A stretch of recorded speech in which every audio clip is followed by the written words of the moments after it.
Hi, I'm Eduardo Norette with Campus Reform. Joining us today is a free speech expert, Professor Downs from the University of Wisconsin-Madison. He's a professor of political science emeritus and an affiliate professor emeritus of law and journalism at the school. Professor, thank you for joining us today. Sure, glad to be here.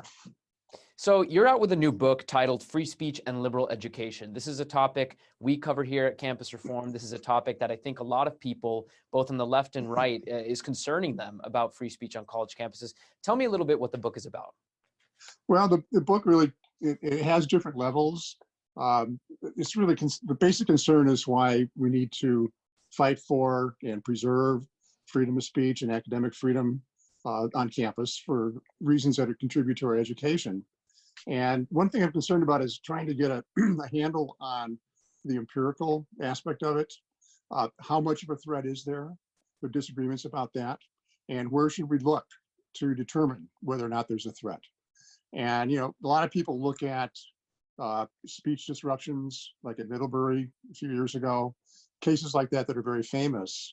But I say we also need to look more deeply at sort of campus bureaucracy, new policies in effect that can stifle discourse. And so I focus on that aspect of it more than anything else. Bias reporting systems and how they can be abused, trigger warning systems, things like that. And then I spend 2 chapters, or maybe even 3, talking about why it matters. You know, what is university about? What are its main purposes?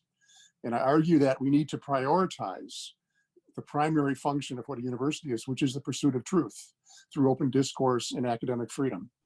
And I talk about the different threats and ways in which that has been compromised in recent years. And then I talk about what those threats are. And the latter part of the book is much more practical. So I move away from the more philosophical, why free speech matters, what a university is about, and talk about practical remedies, how to organize on campus to protect and foster free speech. And I've drawn examples nationwide, as well as my long experience at Wisconsin, where we had a movement in place for 20 years that protected free speech and academic freedom on both the policy level and also the individual level. So we had a lawyer who took on cases. We had over 20 cases in 20 years, and we prevailed in virtually all of them. So it's a multi-level kind of approach. Well, you touched upon a lot of things I want to get into. Let's start with Right. the bureaucracy, because you mentioned that's a huge issue that maybe didn't exist before. And what I mean by that is, for several decades, I think most Americans have understood how many professors in academia, how most classroom settings were taught by, you know, left-wing liberal professors. That's been the case for many years. What hasn't necessarily been the case, I think, in the public eye, to the public eye, has been the fact that these administrations are willing to go along with what's happening, with the disruptions, with the shout downs, with the speech policies. So in your research, in the book, were you ever able to pinpoint when that changed, when the administrations became complicit in the shutting down of free speech? Right. And if so, when did that happen? That's somewhat of a difficult empirical question, but the real beginning was the late 1980s. When campuses started passing, and a lot of those were administratively driven, or sometimes with faculty complicity, like at Madison in the late 1980s. And slowly over time, over the last 30 years, campus bureaucracies have become bloated and grown. The percentage of faculty members, or the numbers of faculty members, and especially of tenured positions, where you tend to have more power as a faculty member against the administration, have decreased significantly, and the number of administrators has grown significantly. And so the first round of this was in the late 1980s into the 1990s, when they passed speech codes designed to, and with good intentions in many cases, to foster a more civil campus environment so all students would feel more comfortable, especially students from more marginalized backgrounds. The problem is that the codes were often enforced in an ideologically dogmatic way. And when you went to court, especially at a public university, the codes were declared unconstitutional very often. And over time, that led to administrators, as the administrative population grew, especially administrators dealing with student life, deans of students and their allies, that they found other measures to try to create discourse that would not be upsetting to people on campus. And that's where you started getting in more recent times, the trigger warnings, the bias reporting systems, which have been abused in many cases, and measures similar to those. So it's really hard to pinpoint a certain time, but there were certain phases in this. The speech code movement in the late 80s into the 90s, then sort of a period of retrenchment, and then the return of deeper bureaucratic policies just in relatively more recent times, I would say the last 5 to 8 years. Sure. And you talked about the problem, and you mentioned that there was a dispute in whether people think it's getting better or worse. I want to cite a recent annual report by the Foundation for Individual Rights in Education. Right. And so on paper, their annual report on the state of free speech on campuses shows that the situation is getting better. However, upon a further look, their analysis was saying, in terms of getting better, yes, we see these speech codes, these explicit codes against free Right. speech being eliminated. Right. However, there is sort of unspoken rules, unspoken regulations Exactly. being forced, and those are harder to track. Is that something That's the you also concern. found? Okay, so you also found that. Tell me a little bit about some of those issues, some of those unspoken regulations, and how those are different than maybe the written speech Yeah, codes. well, they're sort of designed for, at least on the surface, legitimate reasons. Campuses need to know about what kind of harassment's going on, what kind of bias is going on, but the programs are not limited to the legal definitions of terms like harassment. So, for example, a bias reporting system, a lot of students have reported professors simply for saying things in class that they consider politically incorrect or that they personally find disagreeable. So they'll report what's going on in the classroom. An example I talk about in the book, students reporting bias on the part of a professor because the professor is simply quoting or talking about an attitude held in the past by a major political actor. Say, for example, Southern during the Civil War, and reporting simply an historical event that students then didn't like the content of that statement that was made in the past. They therefore say, well, the professor is touting this idea that is full of bias and discrimination, and then reporting that professor. Those kinds of things are taking place much more than a lot of people think. And so the bias reporting systems, I think, are a real example of this. And then you have examples of the trigger warning issue, and another thing I talk about, the microaggression policies, where some schools even using terms like America to describe the United States, saying things like equal opportunity is the important thing in American life, and America encourages that. Those are considered to be forms of sort of implicit bias that then end up making students and others afraid to engage in the open and honest discourse that really makes the university a place where learning and stretching your intellectual horizons can prevail. I use the concept of the university as an intellectual polis. It's a whole community where thought, pursuit of truth, academic integrity takes place across the board, not just in the classroom, but also in the conversations that students have with one another back in the dorms, on campus, and other kinds of private settings. The whole university should be full of open and honest inquiry. And these bureaucratic policies can smother that or make people reluctant to speak out with intellectual honesty. How do you recommend students go about engaging with others on their campus who are maybe so against free speech? For example, I talk to hundreds of students on campus. There are many polls that suggest that students no longer accept free speech. And when you're getting this from professors, from administrations, it's pretty clear that over an entire generation, the viewpoint on free speech has changed. So when there is such vitriol to some of these basic ideas, when you talk about just maybe context on a particular historical subject, and when other peers on campus are so quick to reject those things, how does one engage to try to convince others that difficult. This is something that should be accepted? Right. Well, I think there are really two levels of this. I mean, the first one is trying to you need to speak out and be honest about your views on this, and so your message is out there for people to hear, and it's not sort of buried so no one even can think about those issues anymore. And you need to seek allies. From my perspective, and the survey research, I have a whole chapter on survey research on this, both students and faculty, and even some administrators. Most faculty, and according to the surveys, virtually all college leaders, presidents and chancellors, do believe in the importance of open and free discourse.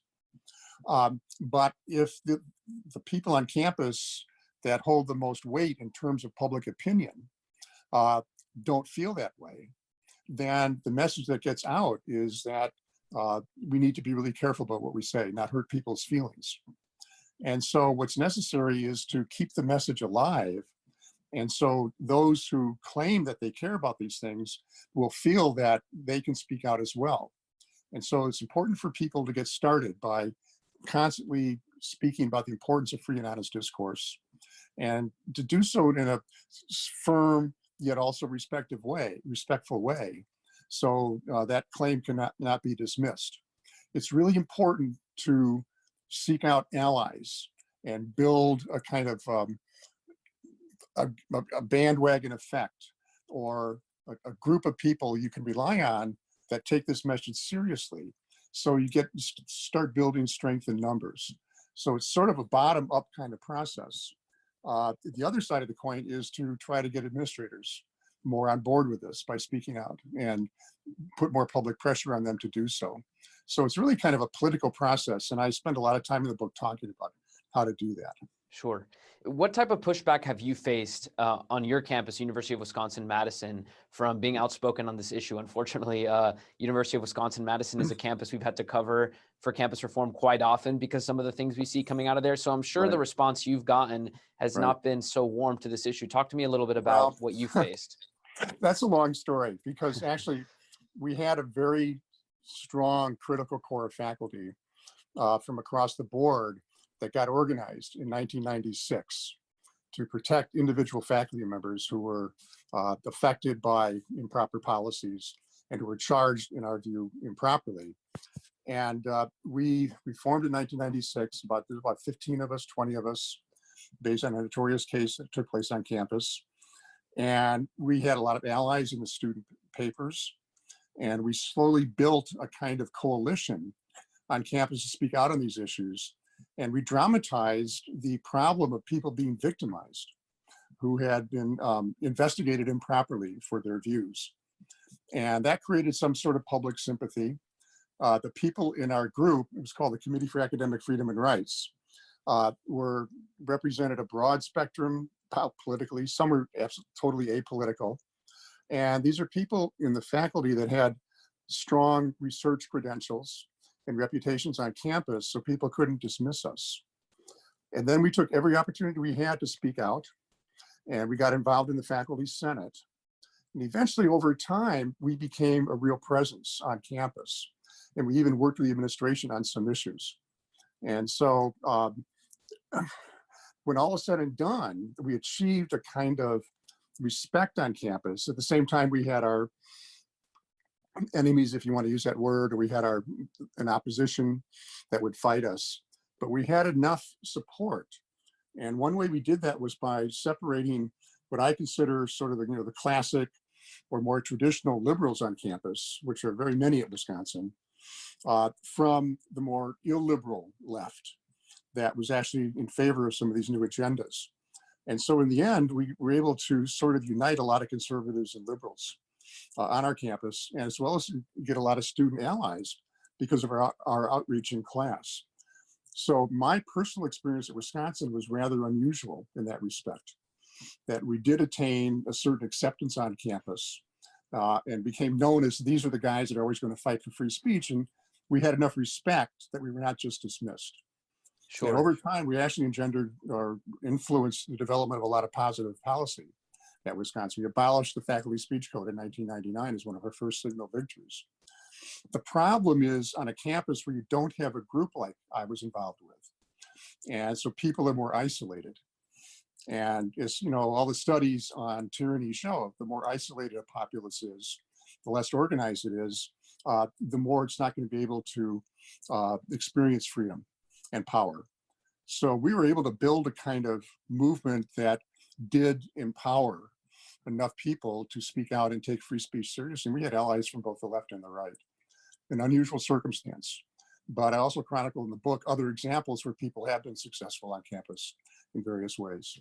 Long answer, sorry, but that's sort of what No, happened. no, absolutely. That's definitely insightful to the situation on campuses. I have a couple other questions for you, and then I'll leave the floor open for you to add anything about the book. Right. My next question for you is, and this might be a bit difficult because it seems that really the millennial generation is perhaps the first generation that has now made it out of campuses, now in the real world.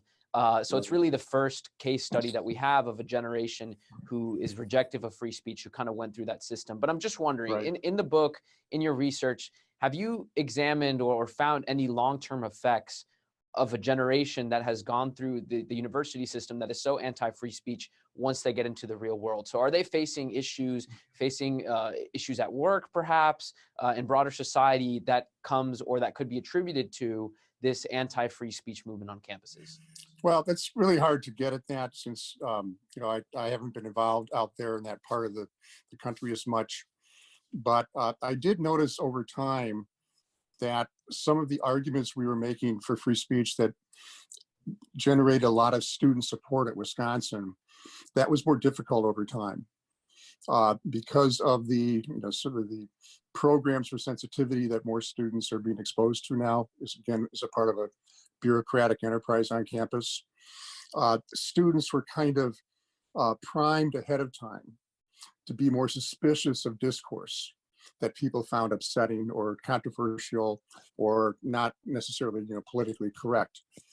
And I did notice that kind of a change in student attitude. It was tougher for us to get student allies over time. Sure. And then you read about what's going on with sensitivity training, et cetera, in corporations and the corporatization of higher education. You could see more that it's become more difficult to try to promote the free speech message over time. And I do worry about the future of the country when you see these majority of students still believe in free speech. All the polls show that. But there's a strong minority of students that don't. And it's been harder to resist them on campus than it used to be. And that's why you need to speak out and do challenge them in the most strategic way that you can. So yeah, there are concerns there. My last question for you is, it seems in recent years, recent decades, it's been the political right that has championed the issue of free speech. But is there anything that these groups on the right are missing? Something you would like them to focus on more in their coverage or in their analysis of the state of free speech on campus that you think would be Right. pivotal in really changing the issue? Is there anything that they're missing?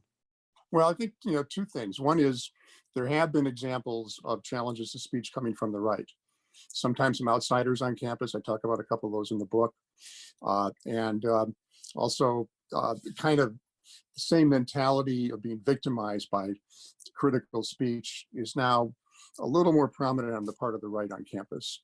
And if you can, and also I think that the conservative students need to, when you do have a case where someone on the left has been challenged or had their free speech or academic freedom jeopardized, they need to speak out on it. And we had some cases in Wisconsin back about 10 years ago. Ward Churchill, the infamous left-wing critic of America, was invited to the University of Wisconsin at Whitewater to give a talk. And the conservatives in the state kind of went nuts on it, including even some liberals. And the governor of the state, who was a Democrat, and conservatives who were involved in the education department in the state legislature threatened to withhold Whitewater's funding for having Ward Churchill come on board. And my group and others, students I was allied with at the Badger Herald, we spoke out against that happening and said, students have every right to invite Ward Churchill to Whitewater to speak.